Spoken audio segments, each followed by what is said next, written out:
قال حدثنا الأوزاعي عبد الرحمن بن عمرو بن يحمد الشامي أبو عمرو الأوزاعي. الإمام الذهبي رحمه الله في السير وترجمه الأوزاعي ترجمة واسعة. في بداية الترجمة وحويري شيخ الإسلام وعالم أهل الشام وصفقا سوكو مقعاوة شيخ الإسلام وعالم أهل الشام. أوزاعي وحاواي ويري شيخ الإسلام وأنا عالم كي رير شام عالم كودي وها.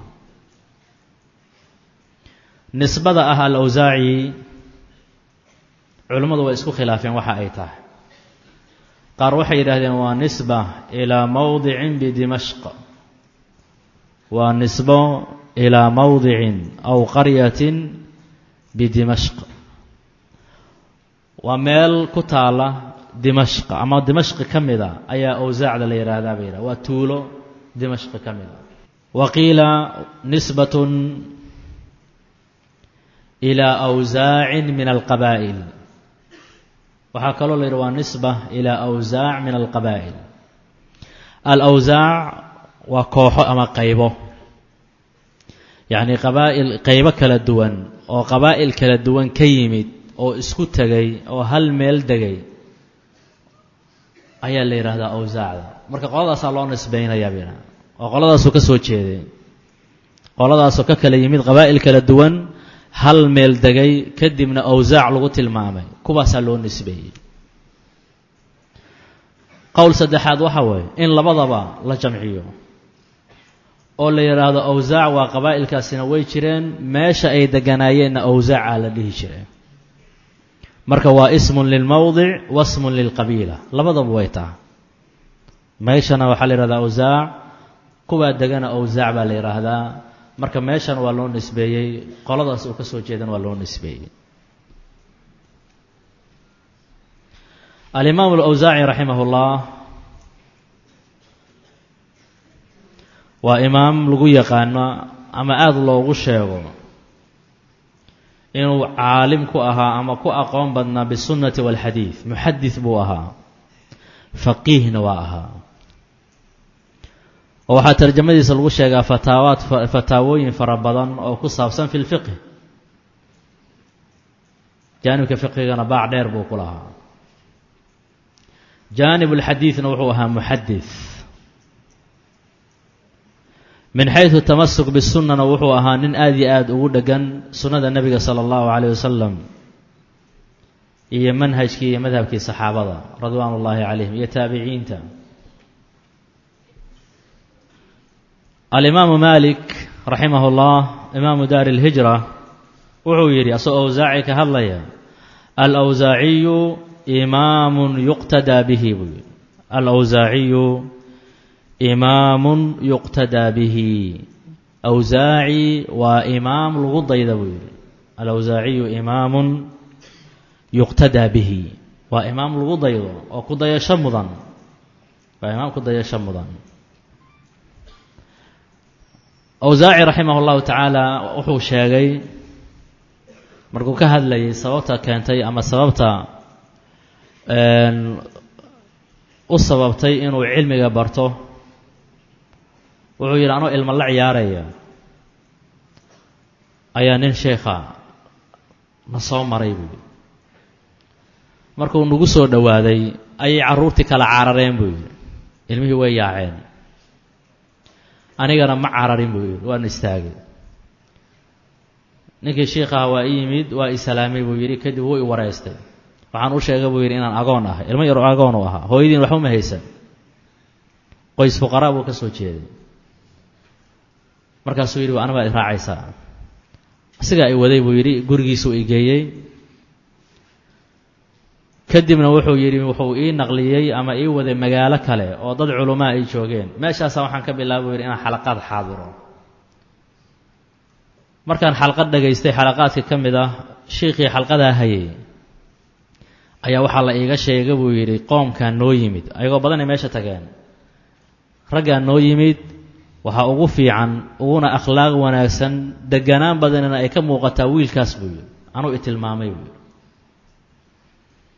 warkii sheekhii baa la ii sheegay iyo inuu tamaninayo uu jecel yahay inaan wax ka barto ilaa wuxuu ka arkay deganaan iyo akhlaaq wanaagsan buu ka arkay markaasaa waxaan go'aansaday buu yidhi inaan xadiidka dhagaysto culimmadana la fadhiisto asigoo yaruu marka waxbarasho bilaabay oo nin dhalinyaro ah agoonna ah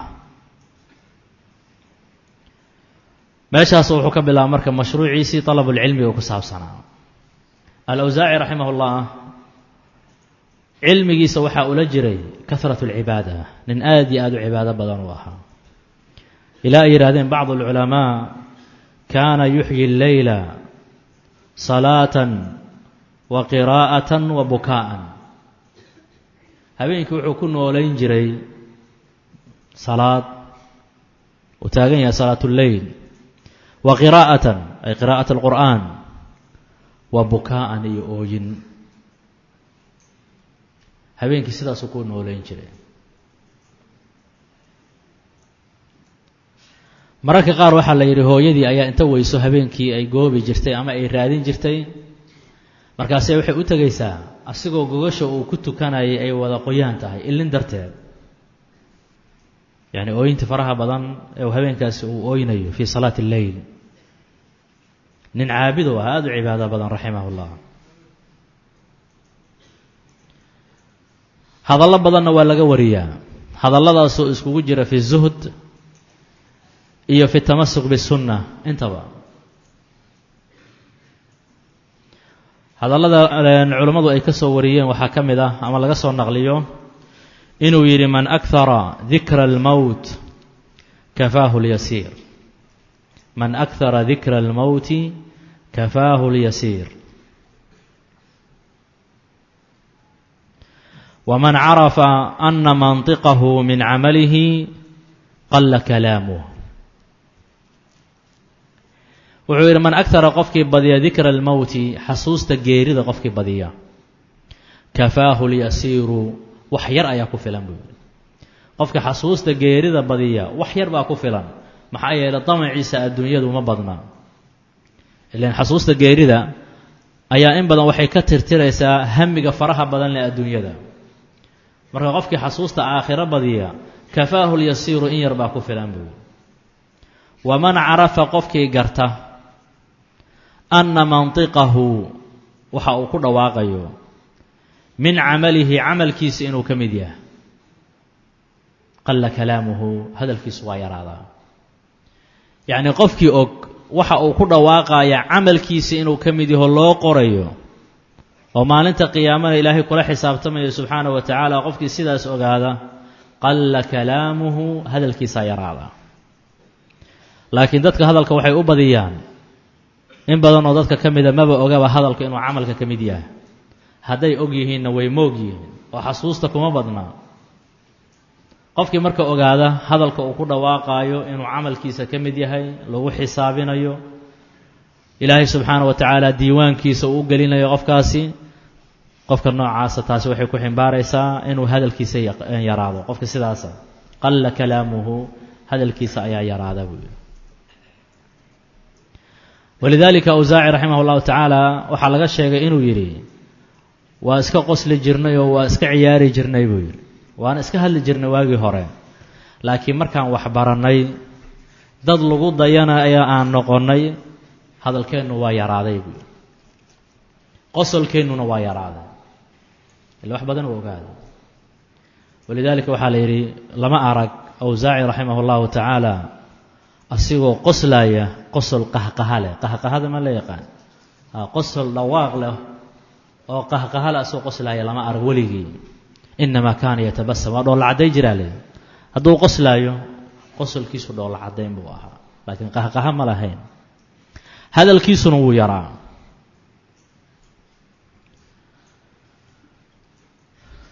waxyaabaha laga wariyo waxaa ka mid ah alawsaaci raximah ullah inuu yidhi idaa araada allahu biqowmin sharan fataxa calayhim اljadala wamanacahum اlcamala idaa araada allahu biqowmin shara allah subxaanaه wa tacaala hadduu qowm la doono shar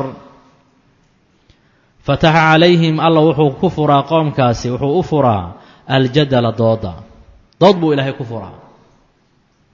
wamanacahum wuxuuna alla u diidaa alcamala camalka.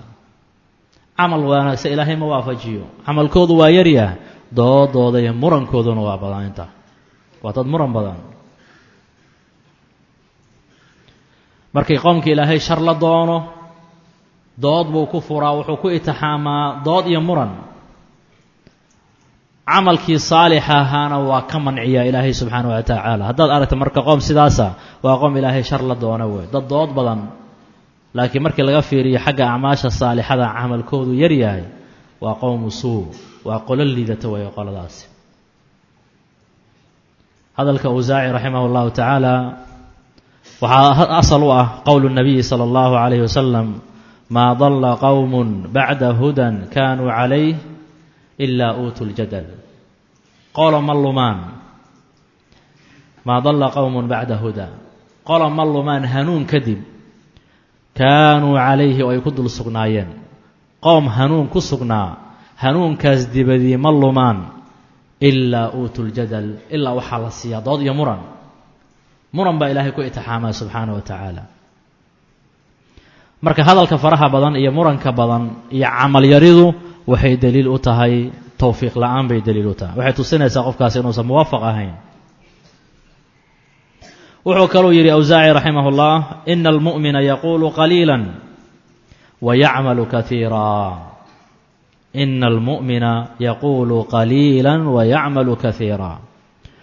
mu'minku wuu hadlaa hadal yar, wayacmalu kaiiran, in badanna wuu camal falaa.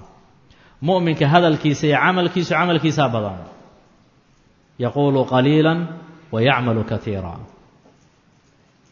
hadalkiisa iyo camalkiisaa badan.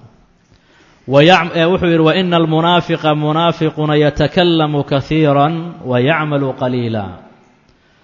waina almunaafiqa yatakalamu kaiira, munaafiqu in badan buu hadlaa, wayacmalu qaliila, in yarna waa camal falaa.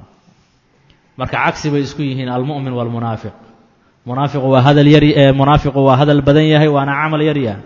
waa sarsaar, waa qof daldalan badan munaafiqu, hadal badan, laakiin markaad fiiriso camalkiisa oo aad u camalkiisu yaryahay. camal wanaagsan inuu sameeyo waa ku yartaa. mu'minku waa hadal yaryah, laakiin camalkuu samaynaya ayaa badan.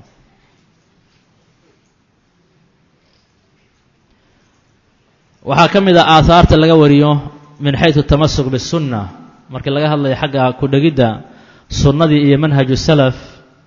wuxuu yidhi: calayka biaahaari man qad salaf wain rafadaka الnaas. calayka biaahaari man qad salafa wain rafadaka الnaasu.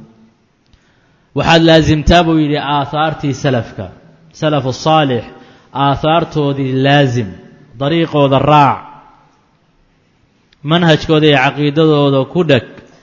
wain rafadaka annaasu, dadku haba ku diidaane, hadday doonaan dadku ha ku diidaan, ha kaa hor yimaadaan, adiga mar walba manhaju salaf qabso.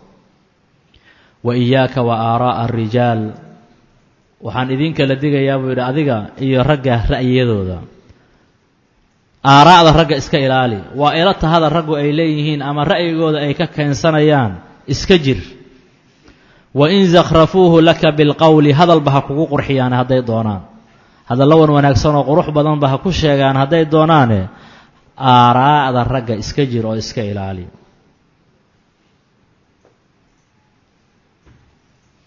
faina alamra yanjalii wa anta calaa طariiqin mustaqiim. faina alamra yanjalii, arrinku wuu faydmayaa, xaqaa'iqu way soo bixi doontaa. wa anta adiguna calaa طariiqin, waddo ayaad ku taagan tahay, waddadaasoo mustaqiimin, toosan. haddaad manhaju salaf qabsato, waddo toosan ayaad haysaa. marka aahaartii salafka qabso, manhaju salaf ku dheg, aaraa'da iyo ra'yada kala duwan ay raggu sheegayaanna dheg ha u dhigin, siday doonaanba ha u qurxiyaane. waa dardaaran aada u fiican weeye. waa dardaaran aada u fiican inaad ku dayato asalafu الصaalix, manhajkooda iyo dariiqooda aad laasimto. haddaad doonto yacni dadka dhan hadday doonaan ha kugu nacaan, ha lagula colaytamo, ha lagu fogeeyo, ha lagu dacaayadeeyo, waxay doonaan ha sameeyaan, adigu manhaju salaf laasim. aaraa'da kala duwan laga yaabo inay kaaga soo aroortay jihooyin kala duwan oo qof walba uu rabo ra'yigiisa khaaska inuu kugu qanciyana iska jir buu ku leeyahay aaraadaasi iska ilaali hadday doonaan ha qurxiyaan siday doonaan ha kugu maaragtay talmiiciyaan ama ha kugu qurxiyaan ha yeelin marka manhaju salafku dhegano sidaasuu dardaarmay al-Awzaaci raximahullah al-Awzaaci dhan kale wuxuu ahaa imaam shujaaca oo geesiya laa yakhaafu fi llaahi lawmata laa'im